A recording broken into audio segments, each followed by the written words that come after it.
Halo Etizen, kembali lagi bersama gua Dion, dosen nutrisi olahraga dari Fakultas Teknobiologi Unika Atmajaya. Hari ini gua mau membahas seputar lemak. Siapa di sini yang kalau gemuk nyalainnya lemak? Bilangnya lemaknya jahat gitu ya, lemaknya yang bikin gemuk. Sebenarnya emang beneran salah sih lemak gak sih? Terus kita itu pasti menilai kalau makanan tuh bebas lemak pasti sehat kan, seolah-olah lemak itu adalah nutrisi yang tidak baik yang harus dihindari dan tidak boleh ada di makanan. Padahal nggak kayak gitu loh teman-teman. Makanya sekarang gue mau bahas kupas tuntas terkait lemak ini. Sebenarnya lemak itu apa sih dan bagaimana kita bisa menilai mana lemak yang baik dan mana lemak yang tidak baik. Oke, yang pertama pada dasarnya semua nutrisi itu penting teman-teman, termasuk lemak. Ya, jadi dibandingkan dengan karbohidrat, vitamin, mineral, dan protein, lemak itu juga sama pentingnya. Lalu kita juga harus sadari justru kalau kita tidak mengkonsumsi lemak sama sekali, tubuh kita kekurangan lemak, justru malah juga berbahaya loh teman-teman. Ada fakta yang menunjukkan orang yang sangat kurang body fat di tubuhnya gitu ya, dia jadi lebih sulit untuk menjaga suhu tubuhnya untuk tetap stabil. Jadi teman-teman juga tetap butuh lemak di tubuh kalian. Kemudian kita juga harus mengenal lemak lebih jauh. Sumbernya dari mana ya? Nah, lemak pada dasarnya sumbernya itu ada dua teman-teman. Pasti dari hewan dan dari tanaman atau hewani dan nabati. Dari dua sumber ini kita itu dianjurkan oleh pemerintah untuk mengkonsumsi lemak sebanyak 67 gram atau setara dengan 5 sendok makan. Ya, kenapa disebut makronutrisi? Karena dibutuhkan dalam jumlah yang cukup banyak ya, dalam tadi sejumlah 67 gram tadi. Jadi harus dikonsumsi juga dalam jumlah yang cukup banyak gitu, walaupun tidak boleh lebih dari itu. Lemak itu sendiri, karena seperti tadi gue udah jelaskan, ada sumber hewani dan nabati. Nah, yang harus lebih dibatasi itu yang sumber hewani teman-teman, karena lemaknya itu lebih banyak mengandung lemak jenuh. Nah, lemak jenuh ini ya teman-teman yang harus dibatasi. Kalau lemak tidak jenuh, justru ini yang lebih baik untuk kesehatan dan bisa dikonsumsi lebih banyak. Nah, lemak jenuh ini itu juga tinggi di minyak kelapa sawit ya, di minyak goreng. Makanya teman-teman juga harus membatasi asupan gorengan dari si minyak kelapa sawit itu. Dari 67 gram tadi teman-teman, kementerian itu membatasi asupan lemak jenuh itu hanya 17 gram sehari teman-teman. Kok sedikit banget ya kebutuhan lemak jenuh ini gitu. Padahal lemak jenuh itu ada di mana-mana loh. Ada di makanan siap saji, ada di gorengan, ada di martabak manis, ada di cemilan favorit kalian yang tentunya biasa digoreng. Nah, kenapa lemak jenuh ini harus dibatasi sesedikit itu? Karena tubuh kita itu bisa membuat lemak jenuh ini sendiri teman-teman. Kalau teman-teman mau konsumsi kelebihan karbohidrat khususnya ya, kebanyakan makanan manis, nanti malah diubah jadi lemak jenuh ini di tubuh. Begitu pula dengan protein yang berlebihan teman-teman. Jadi teman-teman harus tetap aktif berolahraga biar tadi si karbohidrat sama proteinnya nggak diubah jadi lemak. Nah teman-teman, lemak jenuh ini yang harus dibatasi, padahal itu berlimpah teman-teman, ada di mana-mana. Gimana sih caranya membatasi asupan lemak jenuh ini? Padahal lemak jenuh ini kan ada di mana-mana. Dan kalian itu nggak bisa makan terlalu banyak nih lemak jenuhnya, kalau nggak nanti malah jadi obesitas, malah jadi sakit. Nah, aku mau kasih nih teman-teman ada 2 tips penting banget yang teman-teman harus lakukan untuk membatasi asupan lemak jenuh ini. Yang pertama, teman-teman wajib untuk membatasi gorengan ya teman-teman. Kenapa? Karena kalau teman-teman menggoreng suatu makanan, pastikan teman-teman akan mendapatkan lemak jenuhnya dari si minyak goreng itu sendiri.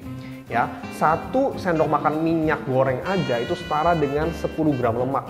Lah, kebutuhan harian kita aja 17 gram ini, sekali makan gorengan udah langsung terpenuhi itu lemak jenuhnya. Jadi bisa dibayangkan ya bagaimana dengan mudahnya kita bisa dapat lemak jenuh ini kalau kita sering makan gorengan.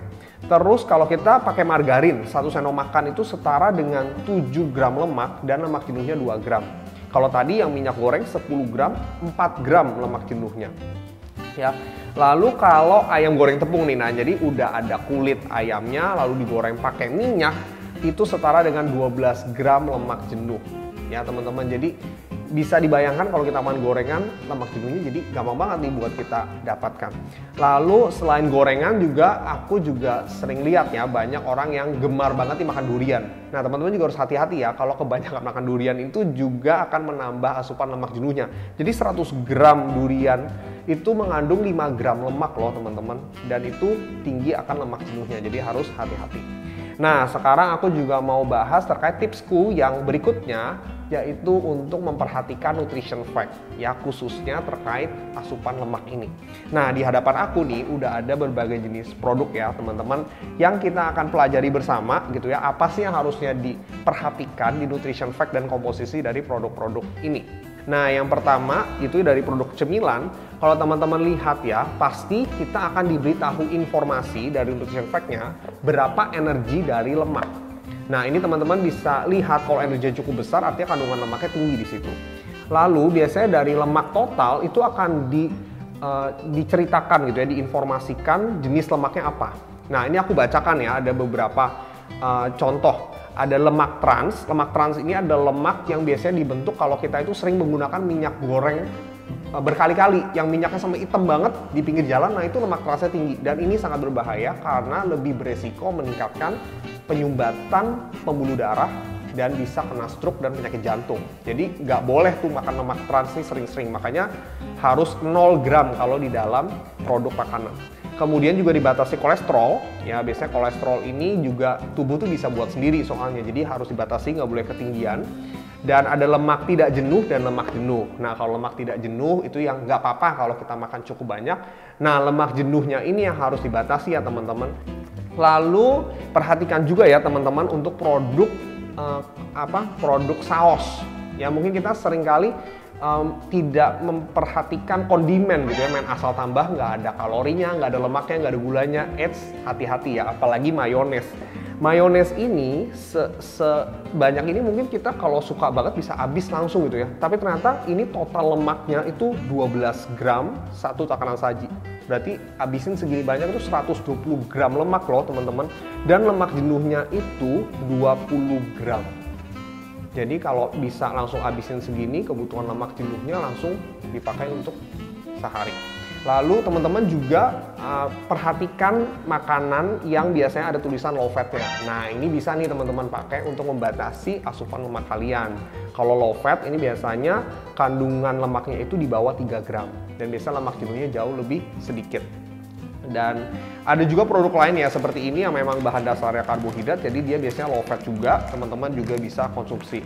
Nah, termasuk kondimen tadi, biasanya keju ini juga jadi kondimen kalau di kue ya, jadi seringkali ditambahkan banyak, merasa itu cuma tambahan. Padahal keju segini aja kebutuhan lemak jenuhnya itu sudah memenuhi kebutuhan hampir 1 hari teman-teman. Oke, selanjutnya gue ingin bahas nih, sebenarnya lemak ini tuh kalau masuk ke dalam tubuh kita tuh akan melakukan apa sih? Lemaknya ini gimana sih buat dicernanya?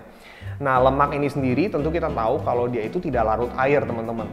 Jadi akan ada senyawa yang disebut getah empedu dari hati untuk mengemulsi. Ngemulsi itu biar si lemaknya ini bisa jadi larut air. Kalau udah larut air, dia akan diserap di usus, kemudian disebarkan ke seluruh tubuh.